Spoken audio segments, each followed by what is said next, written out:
Good morning, children. This is Alahari Manoj Kumar. Now I am going to explain about people and settlement. This is 10th class lesson. Shall we go? Okay. First of all, we should understand the definition of what is settlement. The way we organize ourselves, our living spaces in a place is called a settlement. Once again, I will tell you this definition is very important. Keep remember this definition. The way we organize ourselves, our living spaces in a place is called a settlement. For example, if you are living a village, in that particular village contains number of houses, so that is a spaces in a place is called a settlement. In a settlement, we have different kinds of activities. That means different kinds of activities taking place in the settlement area. For example, education activities taking place, religious activities taking place, commercial activities taking place. Isn't it or not? Look at all the pictures of Himalayas and compare the differences in settlements and the risky they need to take while building houses, use of land, type of settlements, etc. For example, Himalayas, we are able to observe some kind of places, isn't it or not? So building houses in Himalaya region is very difficult because it is a high terrain. Okay na? So it is a high elevated terrain, so that building houses is little bit difficult when compared to plain area or plateau area. In your textbook, one example given regarding Shimla. Where Shimla is located, that is Himachal Pradesh capital. The city originally designed for a population of 25,000, but now how much of population residing in Shimla, living in Shimla? 2 lakhs population, okay, residing in Shimla. Here see the picture, landslide on Himalayas. Is it possible to construct any house in these landslides? Especially this landslide covered with snow. Okay na? So steep slopes you are observing here. So it is not possible to construct any kind of house near these Himalayas. Isn't it or not?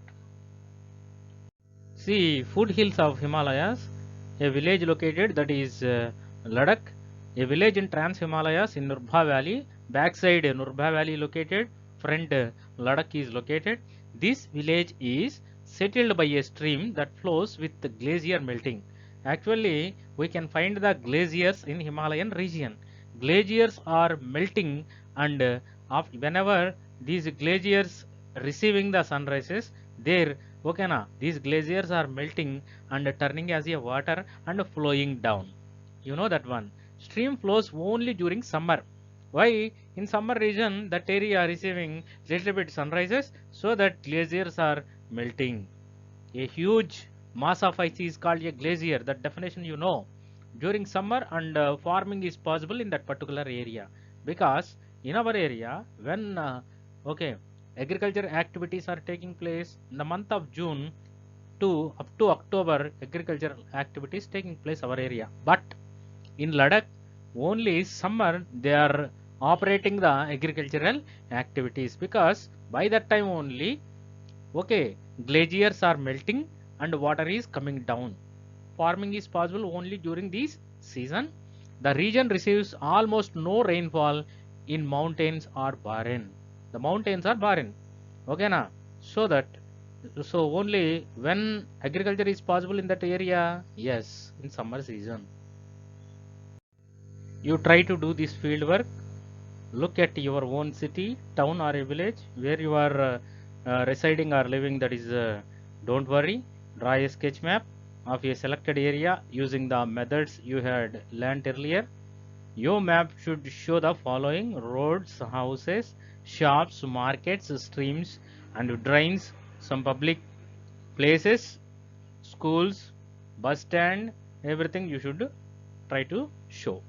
Okay na? Try to draw the sketch map. On the behalf of project work, do one thing: talk to the people in the selected area and find out the changes in settlements during the past 20 years.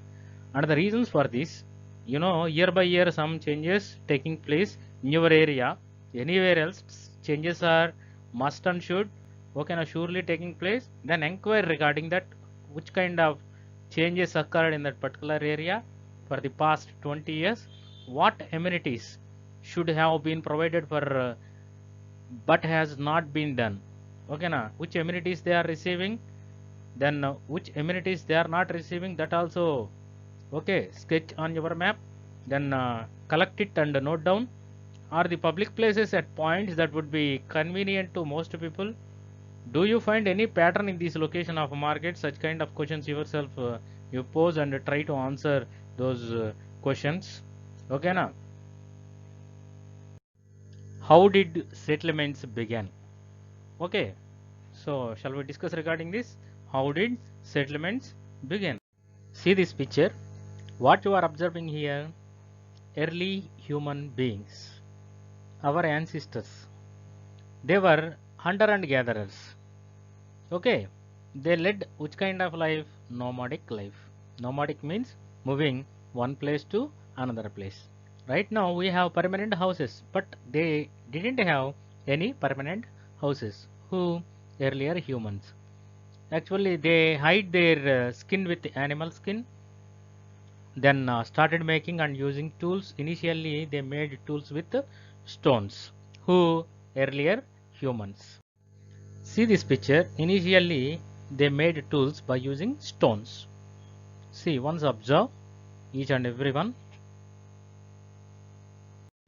For about 1.8 lakhs years, humans did not practice agriculture. Now, what we are eating? We are eating food. Okay, now paddy extensively growing in different places. Okay, but earlier people didn't practice agriculture up to 1.8 lakhs years. Okay, only 10,000 years ago, they practiced agriculture. Who? Earlier humans. It brought about many changes in human lifestyles, which brought, yes, agriculture brought many changes in human lifestyle. Once observe the picture of earlier humans. Already I told you, they led which kind of life? Nomadic life. They are moving one place to another places. They didn't have any permanent settlement. Here in this picture, what they are doing? They are slashing the trees. So by that time they practiced slash and burning in mountain areas. Okay, now there they sown some kind of seeds. See this picture, a rock shelter used by earlier humans at Bhimbetka. Bhimbetka is located in Madhya Pradesh.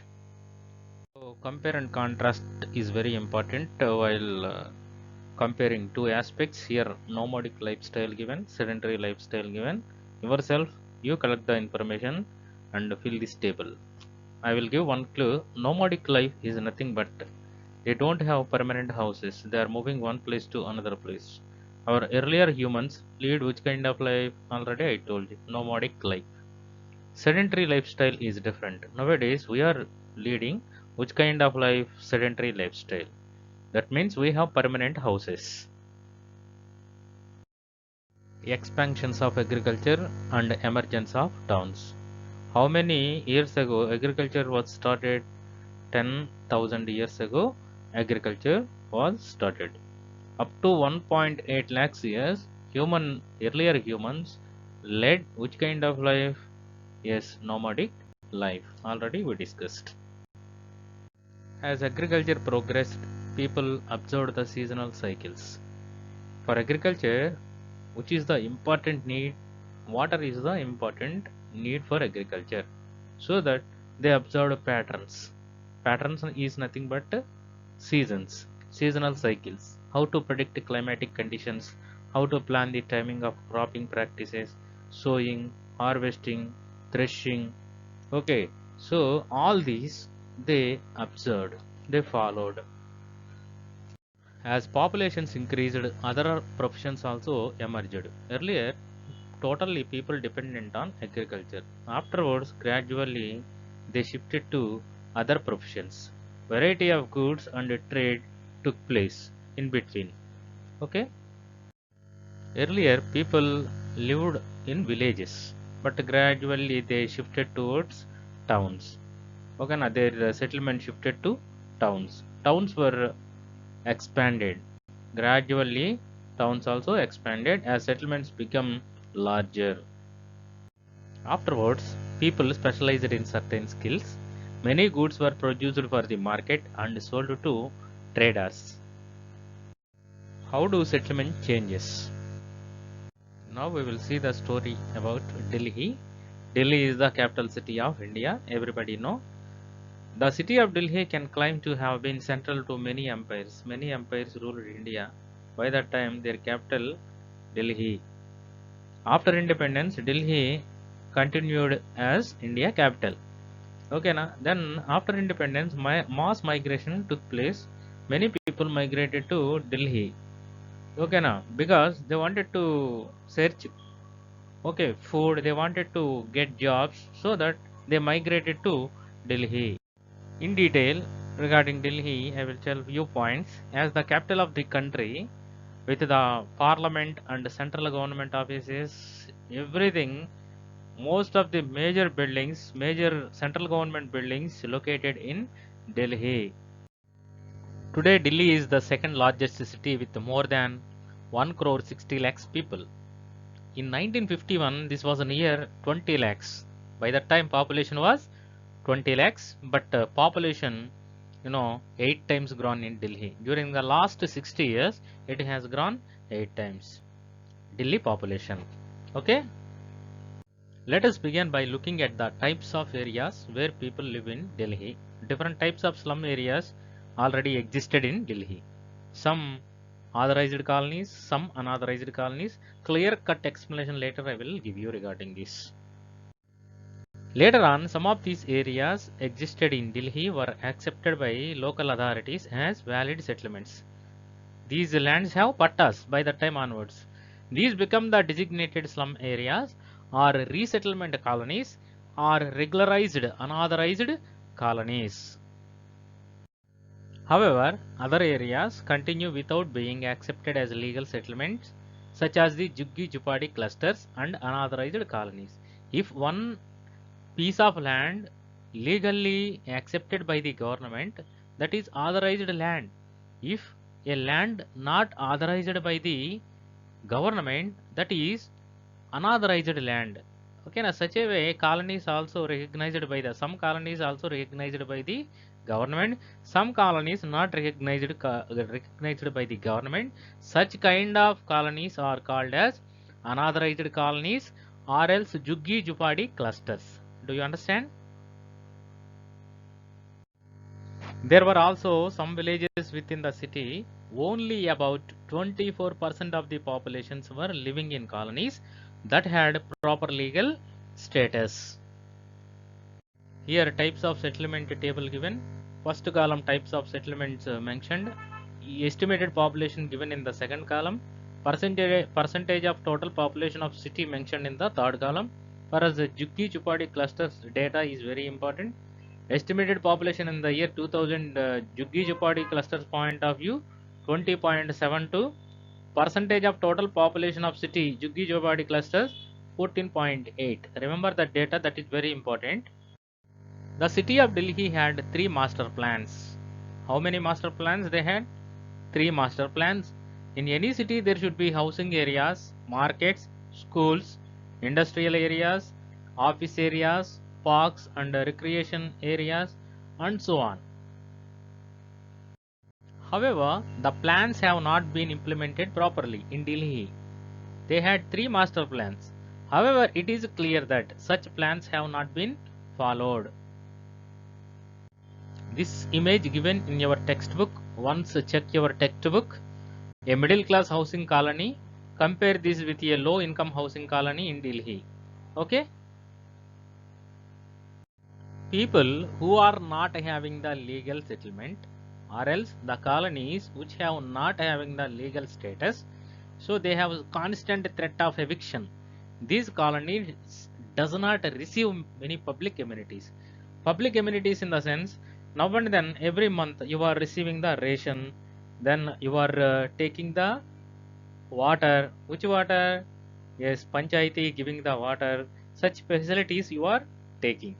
But the people who are living unauthorized colonies, they won't take such kind of amenities or facilities. Over the years, some such colonies got approval. That means they got a legal status. They got pattas. Many parts of the city which have traditionally been common lands are now occupied as bastis or slums. If you go Hyderabad or Mumbai or Delhi, you are able to see slum areas. In slum areas, then side by side, they are constructing the houses. The areas may not have proper streets or drainage and are overcrowded. That means what? Especially if you go slum area and watch that area keenly. So just now I explained you, side by side without gap, house is constructed, so that okay now they don't have proper streets to walk or proper drainage, and these areas overcrowded with people.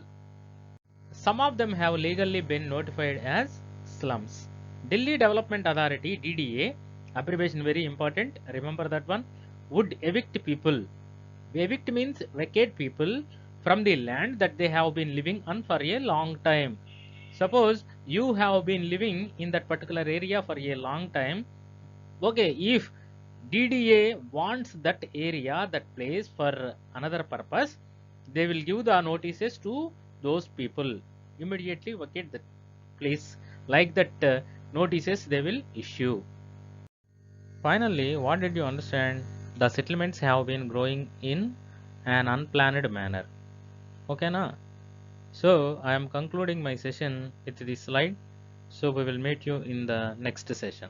Thank you. Thank you very much.